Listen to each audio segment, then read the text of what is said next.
This is the Mets Pod presented by Tri-State Cadillac, and this is Joe doing the cold open because Connor is on vacation. But don't be alarmed, we have a great show with a great guest co-host, so let's do this.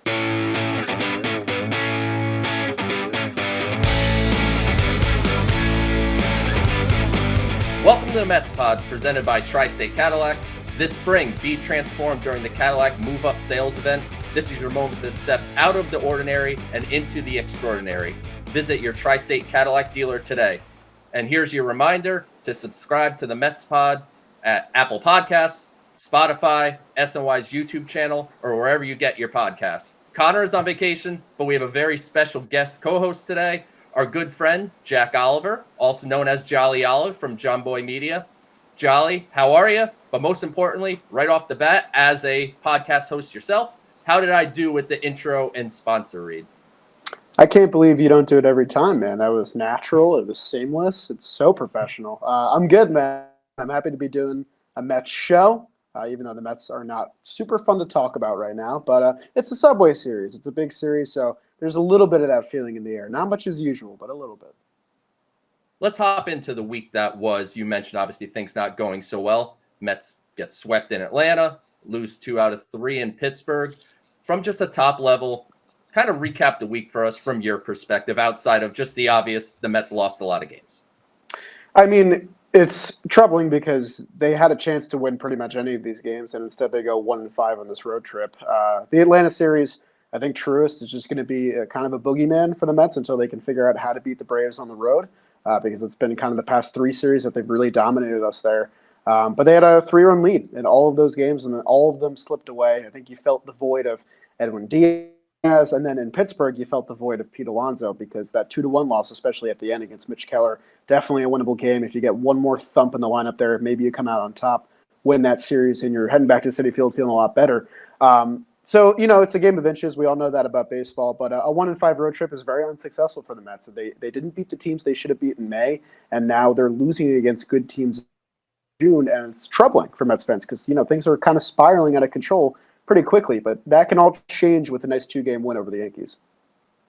How do you deal with the Mets when they're struggling? I think everyone has different reactions. There's people that scream and shout on Twitter. There's people that go nuts. There's people that are much more reserved and think big picture. Where do you kind of reside in, or are you maybe in the middle of that? It's a game of silver linings. I do not go on Twitter for the most part during the really bad stretches because you're not going to get anything out of that. You're really not, other than just screaming into the void and getting nothing back.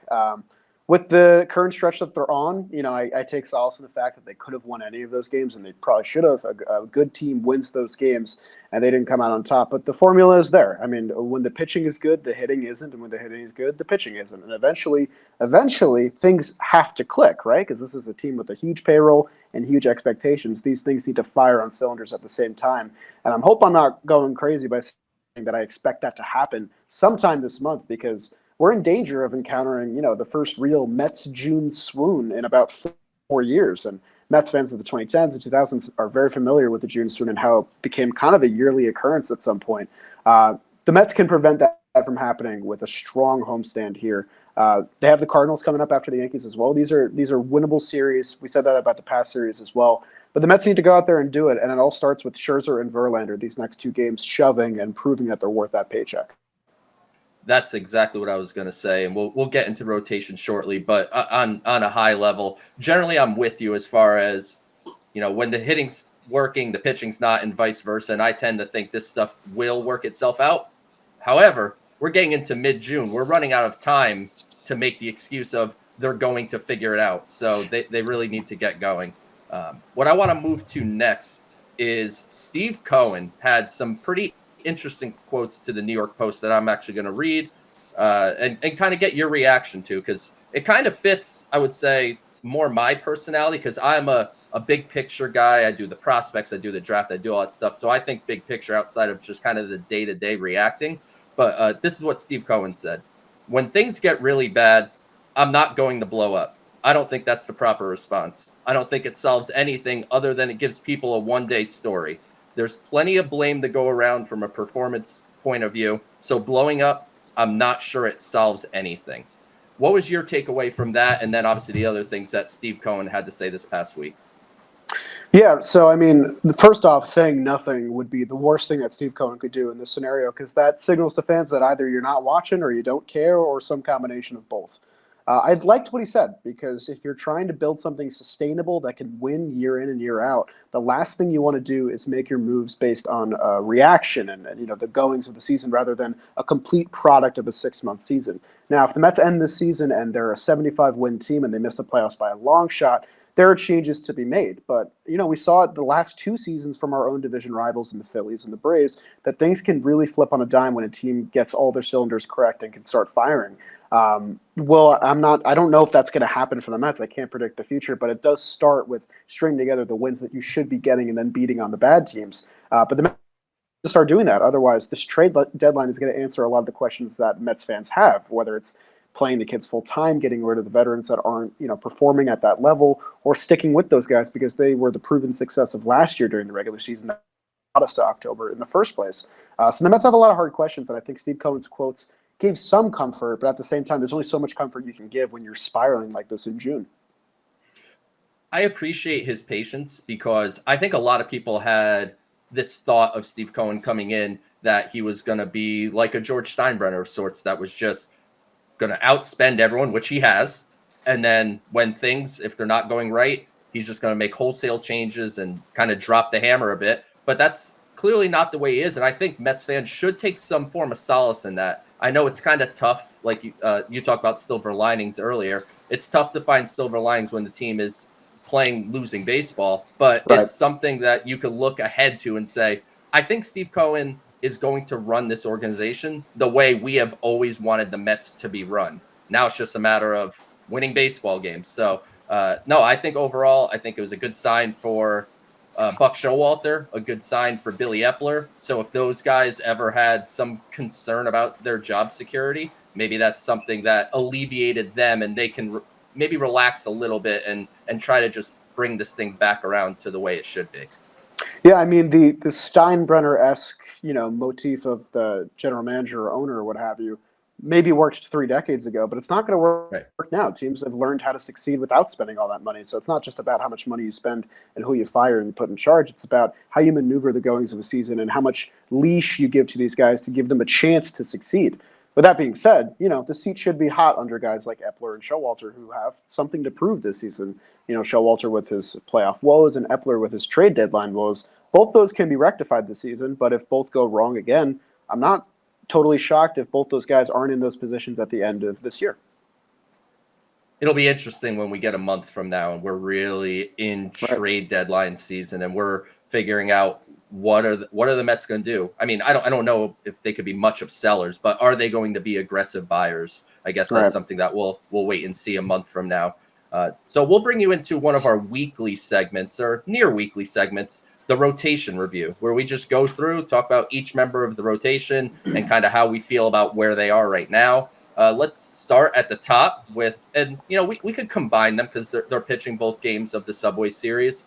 Justin Verlander and Max Scherzer. And I had tweeted this the other day that the reality is they're paying these guys $86 million a year to head this rotation, to be aces, and neither of them have pitched like aces. They're supposed to stop potential losing streaks. They have not stopped potential losing streaks. So where do you stand right now on Verlander and Scherzer, and certainly dating back to their last start?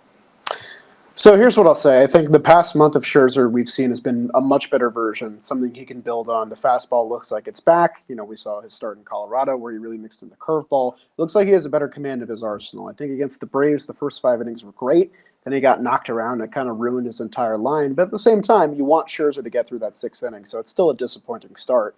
For Verlander, the only thing that I've really enjoyed this season so far from him has been his accountability. He knows that he's pitching poorly and he knows that he needs to do better. And that at least is some form of comfort to Mets fans to know that this guy isn't just coasting in his age 40 season. He still wants to win. But he's got to go out there and do it. And he's on a big stage tomorrow night against Garrett Cole in what could be a series-winning deciding game for the Mets. But I'm disappointed with both of them because this team really goes when they go, as the lineup does with Lindor and Alonso. And without Alonso, without the best bat in your lineup, you really need a strong outing every 5th day from both of these guys if you're going to have a chance of turning this month around. And it's got to start here. This is a big series. huge series against the Yankees, which we'll get to right after this. But let's talk a positive. Kodai Senga. I mean, it feels like it's almost an every other start thing. Last week, we were talking about the normal rest versus long rest deal that Senga's obviously dealt with dating back to when he was in Japan, pitching once a week, and now moving to 5 days between starts and or 5 days off between starts and doing the 4, which my perspective was it was a 1-start sample size. I can't really react too hard to the normal rest, but Kodai Senga looked really good against the Pirates in his start. So where do you stand on Senga, and how do you think we're going to have this kind of inconsistency the whole year? I mean, a lot's being asked of him right now because you said before that Verlander and Scherzer are not the stoppers. He's kind of filled that role. I mean, he's had some big games this year against the Rays and his last start, too, against the Pirates, where we needed a win, and he gave us that win through his pitching. It's a lot to ask of a guy who's not used to the MLB rest schedule and to this country and this style of play and the baseballs to be the most dominant cog in a rotation. But right now, that's what he has been. He's been the one that's fulfilled the bill. But I do think the inconsistency will continue to rear its ugly head because it's just natural. It's his first year acclimating to a new league. But if Kodai Senga can be this guy at the end of the year, too, this 3.5 ERA, gets you a double-digit strikeout game twice a month, Mets fans have to be satisfied with that because that's exactly what you're paying for out of this guy, to be that kind of wild card number 3 in your rotation that all of a sudden could have a dominant outing exactly when you need it. People forget Kodai Senga signed for $15 million a year, and $15 million a year for a starting pitcher doesn't get you what $15 million a year used to get you for a starting pitcher. Exactly. When you look at the likes of Taijuan Walker, et cetera. So, I mean, I think overall, like you said, Jack, I think fans should be generally happy with what Senga's bringing to the table, but you should have that expectation going forward that you'll have those outings where he'll just lose the strike zone. And that's something that was a factor in Japan, too. It's not like he came over here as a control artist. He's a power pitcher that misses bats. So let's move on to the one guy I actually didn't see pitch this weekend because I was driving home during Carlos Carrasco's start. And it seemed like it was his first start of, not so good since he returned from the IL, because he actually had been pretty consistent since he came back. And I was starting to wonder, is Carlos Carrasco not all the way back, obviously, to Cleveland form, but is he that number 4, number 5 steady guy that you could count on? Obviously, it wasn't so good against Pittsburgh, but where do you stand on where Carlos Carrasco is currently at? I'm pleasantly surprised. I know that the last 2 outings haven't been great, but I mean, this is a guy that you can package with another bulk guy in your bullpen and really get a nice outing from. I think he's looked sharp his first time, even second time through the order. But we know by now that when you try and stretch Cookie to the 6th or 7th inning, he doesn't quite have the same stuff. The biggest thing for me is that his changeup looks like it has that zip again. He's getting a lot more whiffs on it. He's getting a lot of the soft contact, and he escaped some pretty nasty jams against the Pirates and the Braves thanks to that pitch. So if he can continue to lean on that, I expect you to get great starts against him versus more subpar teams, even 500 teams. The real proving ground is, can Cookie go up there against a potent lineup that maybe crushes breaking pitches and still give your team a chance to win? I think he had an opportunity to do that both of his last 2 starts. Didn't quite get the job done, but I think his final lines are a lot worse than he actually pitched. Tylor Megill. That's going to be a tough one to go through. He's obviously had quite a bit of struggle. Frankly, it feels like almost every start he's struggling. And if he's able to get through 4 innings, it feels like the 5th is where things start to fall apart. I know the Mets have talked about potentially, because of off days, they may skip his turn in rotation, I believe, and call up another reliever. Where do you stand on Tylor Megill right now? And is it something that we need to start thinking about giving David Peterson another run when you come back to the 5th starter spot? Yeah, it's a conundrum. I mean, he was coming up big in some of those April starts where the Mets had that nice 14-7 start. But it just hasn't been consistent or good. He's been falling behind in a lot of counts. He's not overpowering the hitters that he was in last April when he looked his best of his entire career. I don't know if this means a move to the bullpen because we saw that last year and it didn't really work either, or if it's a move to AAA and try somebody else out. I know Joey Lucchese's had a couple good starts at AAA. David Peterson had a great start and then a bad start his last time out. So the Mets don't have a great answer at their number 5 right now, at least not until Jose Quintana comes back. And you got to find a way to stay afloat until then, whether it's letting Tylor face the first time through the order and somebody else gets the second time through. But I don't think the Mets can continue to trot him out there every fifth day and just hope that he gives you 6, because he's really proven that he's not super capable of that on a consistent basis. A guy to keep your eye on if you want to go that route, Jack, of Tylor Megill maybe for 3 innings and then a long guy. Eliezer Hernandez, who the Mets acquired from the Marlins, is working his way back. He's throwing rehab games in the minors. I believe he had a shoulder problem in spring training that kept him on the IL. So keep an eye on Eliezer Hernandez to kind of maybe fill that Trevor Williams type of role that we saw last year with the Mets. Yeah, and the Mets could use that because they're really missing T-Will in the bullpen right now. He's the other side of that Jeff Brigham trade that's kind of paid dividends. I know we've had some bad outings from Brigham, but he could be a piece. Yeah, Brigham's been largely fine. I mean, amongst a lot of the complaints we could have about the bullpen, I don't think Jeff Brigham warrants being near the top of that complaint list. Right. So you had mentioned a couple times earlier in the show, it's Subway Series time, and I don't know if it's just the way the Mets are playing or what, but are you hyped? Do you really care? Like at this point, like I don't even feel overly hyped for this thing. I mean, I'm always excited to watch a Mets baseball game because that's just the guy that I am, the fan that I am. And, it's a Subway Series, so there's a little bit of juice there.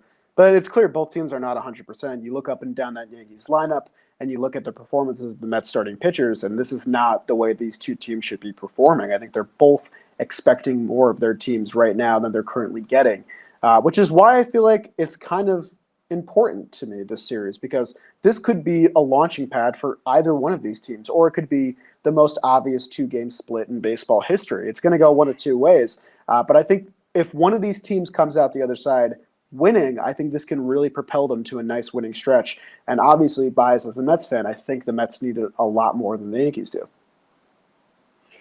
Do you think the series would feel like it matters a little more if the Mets were playing well, instead of kind of like falling into this series, instead of riding high off, maybe if they had finished those Atlanta games, won 2 out of 3 there, took 2 out of 3 in Pittsburgh, hit Mitch Keller instead of not hitting Mitch Keller. Do you think that it would feel a little different? Yeah, I mean, if they take 2 of 3 in both those sets, I believe they're an above 500 team, or 500 exactly. And that means that, you have a chance to be a winning team once you leave town. I mean, if you remember last year, the Mets and Yankees played 2 great games at Citi Field. The Mets were able to do a little mini sweep of that 2-game set. Marte had the walk-off single. It was a great set, very memorable moment from 2022. And you have a chance to make a moment here in front of your home crowd that's losing a lot of faith in your team right now. And we know that under the brightest lights, guys like Francisco Lindor usually tend to succeed. Justin Verlander in his Sunday Night Baseball start, he dueled Shane Bieber and won. If you can get some vintage performances out of the guys you're paying big bucks to, I think it'll go a long way for Mets fans who want a little bit of their faith restored in the team. The Subway Series has obviously been a big deal for a long time. What is your favorite Subway Series memory? I mean, I know it's recent, but I have to go with Lindor's 3-homer game. It was the first game I went to with my John Boy Media coworkers, just kind of on a whim. I think we decided to go that day. And it was just a fantastic game through and through outside of his performance. It was a back and forth affair. You had the whistle gate and the benches clearing, and Brad Hand was a Met for some reason, and he was pitching to Giancarlo Stanton, who thought that was a good idea. A really fun game, definitely the most fun game of 2021 that I went to. I'll go back a little bit, but not too far. I mean, how can you not think about David Wright off of Mariano Rivera? Of course. How crazy is it to think? I mean, Mariano threw one pitch. He could tell you this pitch is coming, and no one could ever hit it. So that's what always stood out about Mariano to me. Is just, I mean, you see guys with 2 pitches now succeed, but 1 pitch can be pretty difficult. But excited to see how the Mets can come out of this. Like you said, if they could pull off the little mini sweep, maybe that brings the momentum into Father's Day weekend against the Cardinals, and who are another team that's obviously reeling. So maybe it's something where the Mets can take advantage and get back to 500 or maybe even above. Yeah, I mean, you can say for the Yankees that they're catching the Mets at a really good time because they're spiraling, but also you're catching the Yankees when they're pretty vulnerable in their lineup. I mean, this is a great time to be pitching against them. Then you could say the same thing for the Cardinals, who got a little hot and now are really back to their losing ways. The Mets could super capitalize on this week, and I hope they do.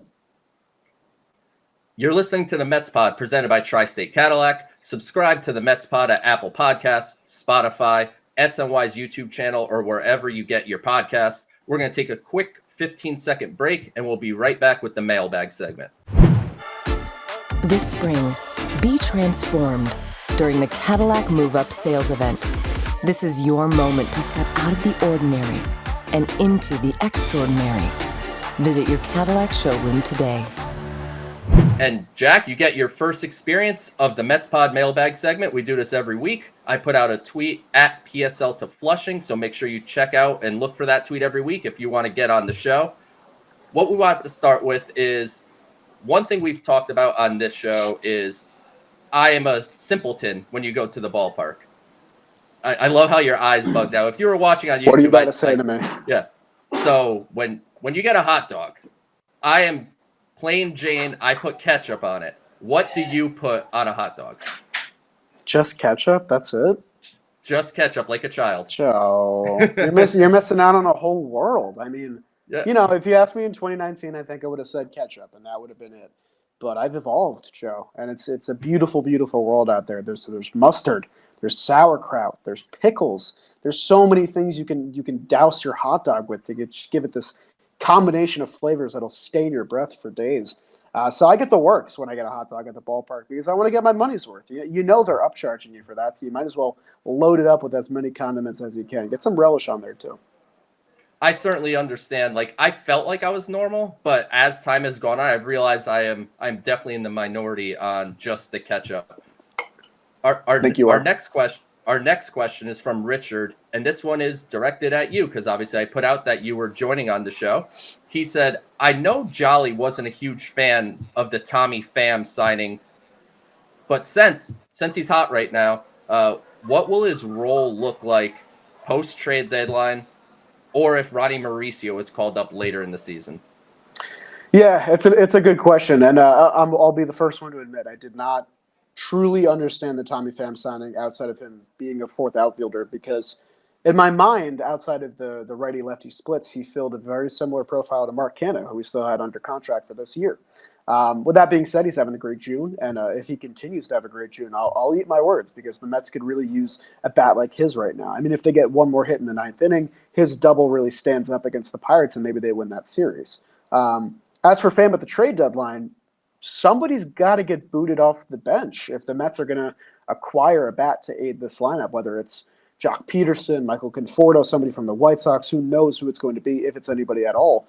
But if it is somebody, someone's going to have to go. And Tommy Pham is one of these guys that's on a rental type contract with him and Escobar and Canha. So you got to ask yourself, where's the room going to be allocated? I don't think it's going to be a Mauricio call-up. And I think if Tommy Pham can hit his way through the deadline and have, an 800 OPS, maybe double-digit home runs by that time, there's no way the Mets will keep him out of the lineup. I think they'd be insane not to.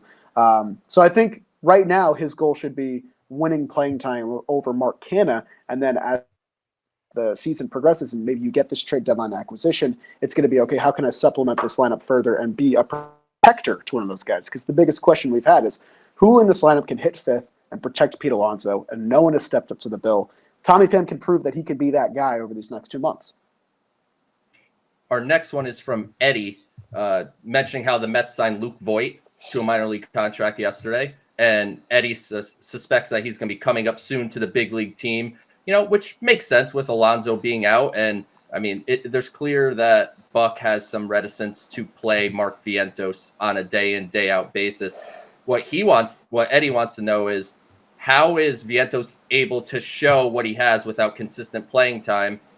And now is the time to do it without a first baseman on the roster. If not now, when does Mark Vientos actually get a shot? I mean, it is now. And I mean, them playing Canha, I'm an advocate for Canha getting playing time, but playing Canha at first base should tell you everything you need to know. With an ample opportunity to provide Mark Vientos with daily playing time, the Mets are still reluctant to do it. So the answer to that is every time Vientos steps up to the plate, he needs to show up with a good at-bat or get a hit, because I don't see any other way he's going to be staying with the club, especially if they're going to push Luke Voit. But if this was the plan, I would have much rather them, keep Gary Sanchez around as some sort of DH option. I know that I wanted him out, but that was more to protect Francisco Alvarez from getting sent down, which obviously is not happening now. The Luke Voit signing, I find it a little perplexing, especially considering the status of Vientos. but it certainly seems like it's trending in the direction of they want to replace him, and I have trouble understanding it. Yeah, Vientos is someone that's always hit, and he just started hitting right-handers too at the AAA level, and it's just surprising to me. And this goes back to last year. Connor and I talked about this on the show like a week or two ago, that last year after the Mets trade for Daniel Vogelback, the thought was they need to get a right-handed complement for him. Yeah. And we were screaming, call up Mark Vientos here in early July, give him a couple-week tryout, and if it works, you can save trade pieces. And if it doesn't work, then you go ahead and you make a trade. They never called him up. They traded for Darren Ruff, and they gave up 4 pieces for a 419 OPS or whatever it was that Darren Ruff put up. So obviously, I am now beginning to wonder, do the Mets even have Mark Vientos as a part of their future plans? So maybe that's someone that come trade deadline time, if the Mets are looking to buy something, maybe Mark Vientos is one of their bigger chips that they're willing to part with. None of it makes sense to me, Joe. Yeah. Last question, Jack, on the mailbag. This one comes from Bell. What do you think is contributing to the Jeff McNeil regression this year? And do you expect him to break out of it? I do. It's a little concerning because he has one of the lowest isolated power ranks in the big leagues before that home run. The slugging is not really there. But I think the thing that's working against him the most is that he's just not hitting, 320 like he did last year. If Jeff McNeil is going to be a successful big league hitter, he needs to be near the top of the league in batting average because that's what he does best. A 274 batting average is not bad, but when you're considering what Jeff McNeil brings to you at the plate, it is bad. Jeff McNeil should be hitting 300. He should be getting hit 3 of every 10 at-bats. It doesn't need to be doubles. In fact, McNeil is at his best when he can just continue a rally with a single and get on base, whether that's walking or just hitting to the opposite field. I think the shift is playing a little bit of a factor in it, but I think it gets a little bit overstated because people just try to find answers for why a certain player is struggling, when the fact of it is he's just not having the year he had last year. It doesn't mean he still can't. There's still a whole second half of baseball plus June. But it comes down to McNeil scrapping his way through at-bats, picking out the correct pitches, and not trying to drive the ball, because when he hits the ball in the air, it's usually an out. Generally, he's not getting the same exit velocity that you would normally see from him. He's not hitting the ball hard. But I do generally think that players often perform to the back of their baseball card. I say it all the time. And it's just a matter of how you get there. Sometimes you get there by a hot start, a rough middle, and a whatever. But right now, Jeff is just a singles hitter that's hitting 275. So it's certainly something he needs to figure out, and he needs to turn around. So, Jack, thank you for filling in Connor's shoes this week on the Mets Pod. Really appreciate having you, and obviously love chatting it up Mets with you. So, thanks for joining us. Appreciate you guys having me. It's been too long, so we should do this more often. This is the Mets Pod presented by Tri-State Cadillac. This spring, be transformed during the Cadillac Move Up Sales Event. This is your moment to step out of the ordinary and into the extraordinary. Visit your Tri-State Cadillac dealer today. Remember to subscribe to the show at Apple Podcasts, Spotify, SNY's YouTube channel, or wherever you get your podcasts. Thank you all for joining us today, and Connor will be back next week, and we'll talk to you then.